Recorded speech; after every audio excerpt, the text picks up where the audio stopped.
काफी टैलेंटेड है आपकी बेटी। सर बड़ी होकर इंडिया के लिए खेलना चाहती है। उसके फ्यूचर के लिए अभी से मैंने सेविंग भी स्टार्ट कर दी है। फ्यूचर की बात है तो सिर्फ उसे नहीं, आपको भी मैदान में उतरना पड़ेगा। मुझे?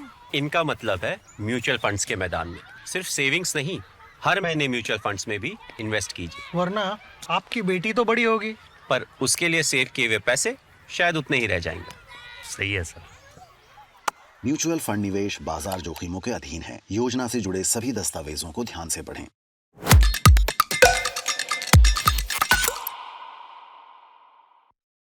I actually started in grade 8, just entered high school. I used to watch test match cricket during school holidays when I was very young, just visiting my gran. And, I saw my Kayantini bowl and I thought that I could do the same thing. But I think fate had its own right. I'm a wicket-keeper, not my Kayantini. I think for me, it was always just, I really enjoyed watching cricket. And I said to myself, when I look for a high school, I'm going to find one that has girls cricket, because I don't know much about girls cricket back then, because I had a full-on hockey background. So going into high school, I knew I was going in for hockey, but having a cricket as a summer sport was how it actually started. And I just fell in love with it. Yeah, so it happened in 2016. I just received my call-up against New Zealand. And obviously I potentially made my debut there. But the next month, we actually went to Australia. And when I was in Australia, I actually got a call from the head coach of the national team in hockey to actually join for the World Cup happening that following year. And I literally landed from Australia.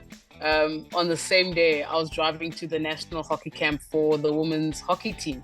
And when I got there, I think I got injured within the first 2 days. And I was like, at some point I have to choose. And yeah, even though I love hockey, I kind of always wanted to be a professional athlete. And in South Africa at the moment, hockey is not professional. So my only option was to go cricket, because I don't see myself working a 9 to 5. And yeah, that's how it happened. I just wanted to be a professional athlete, and cricket gave me that opportunity. It happened when we were playing the domestic league, actually. I think I was still 15 at the time. And one of the coaches came to me and was like, listen, there's a spot open for a wicket-keeper. I don't think you'll make it as a bowler. And, she gave me the gloves and I was like, I don't really want to do this. And, she was really patient. I remember we had sessions and I was like, I don't know why I'm doing this. And yeah, I think I got the bug when I got to like grade 11. I was 17. I was like, actually, maybe I stand a chance here. And then I started enjoying it. And then I just worked tirelessly to just understand what a wicket-keeper was, what the role of a wicket-keeper is. And yeah, ever since, I don't see myself bowling now. There's no chance. No, I think the biggest challenges that I faced was always sitting on the side. And potentially we always you forget to see that the keeper at the time, which was Trisha Chetty, she was an absolutely phenomenal keeper. And, as a youngster coming in, I never understand that I kind of have to wait my turn. That was always like, I wasn't really patient enough in that aspect. I think that was the biggest challenge from a cricketing perspective. And I think from a personal perspective, I think going into rehab for alcohol, I think for me, that was like the lowest point of my life. But potentially now, when I look back, it kind of was the best time, because look where I am now. It kind of saved my life. I really enjoy Xbox. I Xbox quite a bit. I Xbox, I like to read, but I think Xbox will take the cake. I really enjoy NBA, FIFA. Well, it's EA now, but I really enjoy those. Yeah. It's a really nice atmosphere to be around. We've got a few youngsters coming in. They really bring the freshness of it. You just see the excitement in their faces, and potentially that makes you excited. And everyone is just in a good place. It's really exciting to see, and obviously we're looking forward to the World Cup in about a week or two. So I've kind of taken myself away from the platforms that I don't really have a say in it. So for example, if you take X or Facebook, people can comment at their free will. You can't really so I've kind of removed myself. I don't have those two apps anymore. But with Instagram, I kind of control who can comment, and if I don't follow you, you can't comment. And I mean, where like now, how I take it is everyone is allowed to have their own opinions, but it's how far you're willing to get and to entertain it. Like, I don't entertain it, because at the end of the day, you're allowed to have your own opinion. And if I'm with fuel to the fire, then it's going to be bigger than what it's meant to be.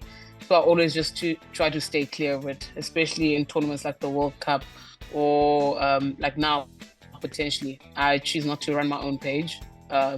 If I can have that opportunity to get someone else to deal with it. And by the time I log in, I get someone to delete everything that's not nice. So that's what I've done now. I just remember we're actually almost 2 years sober now. On the 12th of October will be my 2-year sobriety date. And I think for me, what I've learned in that is I don't really have control over anything that I do. I can control how I train, I can control what I eat, but I don't control any out in a cricket game. I can't control any life outcomes. And I think I really had to learn that because I wanted to be in control of everything. And I mean, how my life has changed. The first year out of rehab was really tough because I had to kind of relearn everything about professional sport, everything about being a professional cricketer. And then only now I'm finding my feet. And, you know, it was a painful journey, but I had to go through it. And I'm just glad that I'm sober today. Funny enough, I think none of my teammates knew. I think they kind of had an idea, but all I know is that the team doctor knew, the head coach knew, obviously the team manager had to know, and then obviously the people from Cricket South Africa that had to sign off that I'll be taking 2 months medical leave because that's how long I was in. I was in for 2 months. And the support that I actually received from them, they literally said, we don't want you to worry about cricket now. It's about saving your life potentially, because I was really going on a downward spiral. And when I came to it, when I came back, and it was just before the 2023 World Cup, when I met everyone for the first time, I think people are like, okay, it makes sense, because I left drinking and I came back not drinking. So I think people kind of put 2 and 2 together, and I think that's the best decision I've ever made in my life. I think I really adapted back in Australia this year. So it potentially took me a year and 2 months to finally feel comfortable being around the girls and just being unapologetically myself. I think it took around, because now I was no longer the same person as before, because before I was very destructive. And I think now it took me a year, whether it was cricket skills, cricket, everything, it took me a year and a half to actually believe that, you know what, I belong here. Yeah, it took that long, and it took a lot of work. So far, I've decided to just take it one day at a time. I don't have control over the outcome that's going to happen tomorrow, and obviously just work hard, train hard, work hard, and just be a good person on and off the field. That's one thing I hold dear to my heart, just to be the same person on and off the field. You know, we actually spoke about this before we flew out here, and I think the growth now, if you look at the professional league, you look at the 2 youngsters in the team, Sashni Naidu and Miane Smith, they are the product of the professional domestic league, and obviously they played in the 19 World Cup. It just means that the growth that's happening in the country is happening at a rapid pace, and yeah, the competition is good within the team environment. So now there's no longer the set amount of players that you'll see day in, day out. So there's new faces coming in and out. And it's always beautiful to see, because that means that the growth in South African cricket in the women's front is growing. And, you know, the domestic structures, us as the national players going back into the domestic, now it's fully professional, which is absolutely brilliant. Having fixtures, having facilities, having everything, it's beautiful to see. It's helping a lot. You see the likes of Marizanne Kapp, Laura Wolford, Chloe Tryon playing in the leagues outside. Whenever they come back, they bring so much more experience. And obviously, like, I'm one that will ask the questions. I'll constantly want to improve. And just talking to them, finding out, is always improving my game. And I think franchise cricket has helped a lot in the growth of women's sport, or women's cricket right now. There's a few. There's a few. I think... franchise cricket. I think I would go. I've always been, if there was an SA20, I'd really like to play for CSK, because watching Dhoni growing up was amazing. And then from the women's side, I would think, this is a really tough one, okay? Oval Invincibles, I really like the culture that they have there. Yeah, that's where I'm at. Ovals and CSK. I always enjoyed Sarah Taylor.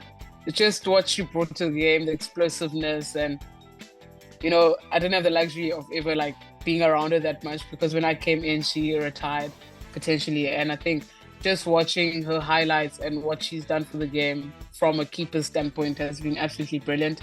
And obviously, I can't go too far from home. Trisha Chetty, just sharing the change room with her, just talking, just getting. And I mean, she's with the DP World Lions. I play for the Lions. So just seeing her being involved with the growth of the wicket keepers now coming up has been beautiful to see.